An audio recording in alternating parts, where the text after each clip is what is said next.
What's up everybody, it's Mike here with Padbangers.com. Welcome to a new episode, and today we have a look at the Adam A5X studio monitors. Let's go!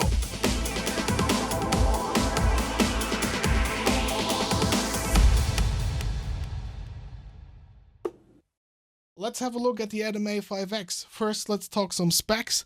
These are bi-amped 100 watt RMS studio monitors, 11-inch high, 6.5-inch wide, 8.5-inch in depth, and they weigh about 15 pounds. They come with a 5.5-inch woofer built of raw cell carbon and glass fiber, and a 2-inch XR tweeter, which is kind of special. We will talk about this in a moment.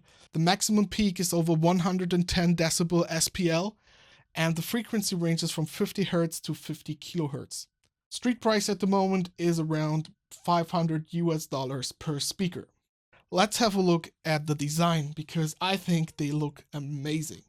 With the carbon fiber here in the woofer, the square-shaped tweeter, which is kind of extraordinary compared to other speakers, bass reflex ports in the front, so you can put them very close to your walls. That's very nice. Power switches on the front, which I'm a huge fan of, and also volume control on the front.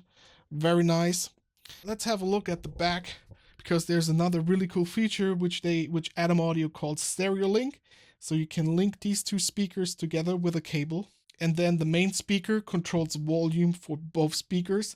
So if your spot needs two different volume levels so they're balanced out for your listening position, you can link these together and control volume with one knob, and keep the volume ratio you set up before, which is really nice. Also, when we look on the back here, we have, of course, a balanced input for XLR and an unbalanced RCA input. So basically, you can hook up any source, if it's a computer, your audio interface, whatever. And there are also some controls for the high shelf, the low shelf, and the tweeter level. Quality is also on a very high level.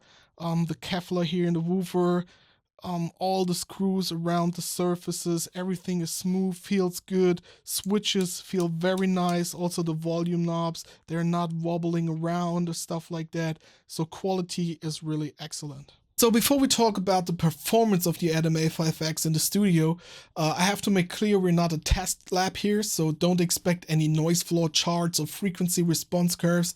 This is not gonna happen. It's a home studio.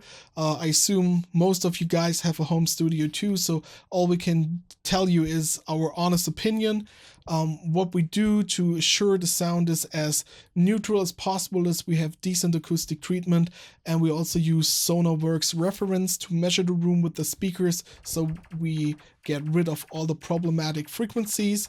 But as usual, you should always go to a store, have a listen yourself. If possible, take a pair home with you and listen in your own environment to these speakers, and then decide if you like them or not.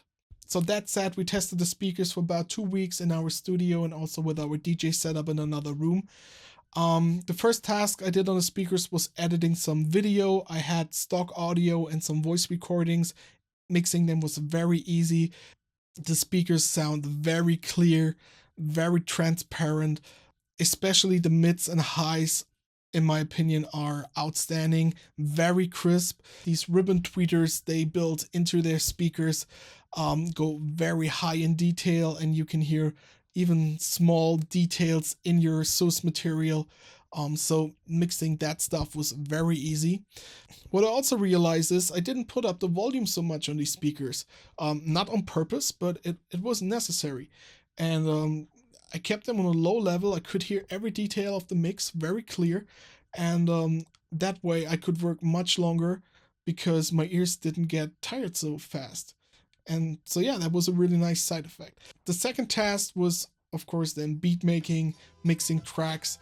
And there I have to say, if you do a lot of bass heavy music, techno, hip hop, electronic music in general, the woofers had a very hard time with these deep low end frequencies. Of course, you can't beat physics. It's just a 5.5-inch woofer, and yeah, so below 60 Hertz, everything gets a bit mushy and it's really hard to mix, and it's not really their sweet spot. So what I did is I hooked them up to the subwoofer and then they began to shine again because now all the low end load was took away from the woofer, and the speakers could focus on the mids and highs, which they perform really excellent on. So if you're doing bass music, do yourself a favor and get a decent subwoofer with them.